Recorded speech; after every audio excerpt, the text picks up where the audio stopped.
L-Istitut tal-Istudji Turistici ser jimxi għall-bini l-antik tal-Air Malta Luqa. Dan sakemm jitlesta x-xogħol fuq il-kampus tal-Istitut Turistici li kif tħabbar ser jimxi għal Smart City.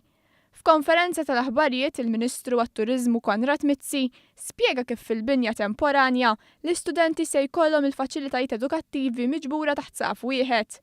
Qal li qabel ma ttieħdet id-deċiżjoni li l-kampus temporanju jimxi għall-bini tal-eks uffiċini tal-Air Malta ġew ikkunsidrati siti oħra fosthom sit fl-Imtarfa, fil-Marsa, il-Florjana u qrib il-White Rocks f'San Ġiljan. Huwa qal li waslu lejn l-aħħar diskussjonijiet bejn il-Gvern u Smart City sabiex jieħu l-art fil-Kalkara u fuqha jinbena l-kampus il-ġdid tal-ITS li mistenni jkun lest sal-2021. Hemmhekk se jkunu qed jiżdiedu l-faċilitajiet għall-istudenti u l-kampus se jilqa' fih mal-elfejn student. Apart il-kampus se jkun hemm lukanda li tintuża l-skopijiet edukattivi. Iva, hemm kif taf inti taħt l-amministrazzjoni l-oħra l-art ġewwa Rikaż li kienet ingħatat lil Smart City.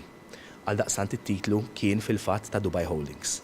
Aħna bħala gvern ridna li neħdu parti minn din l-art lura biex nibnu l-kampus ġdid ġewwa Smart City u mixin tajjeb bid-diskussjonijiet. Fil-fatt wasanna fil-final ta' diskussjonijiet u fil-ġranet li ġejjin se nkunu tinħabbru rezoluzzjoni dwar dan fejn l-intenzjoni tagħna huwa fil-fatt li l-gvern ma jkunx qed iħallas flus ta' din l-art imma jerġa' joħodha biex ngħidlek bla flus kif huwa xieraq. Is-sit li tinsab fih l-ITS bħalissa f'San Ġiljan mistenni jiġi żviluppat mill-grupp DB.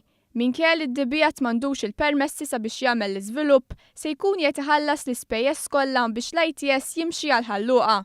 Ir-relokazzjoni ser issir fis-sena akademika li tibda f'Ottubru tas-sena ddieħla. Bħalissa fl-ITS hemm 700 student, fosthom studenti internazzjonali. Il-ħsieb huwa li s-sena ddieħla it-total tal-istudenti jitla l 800.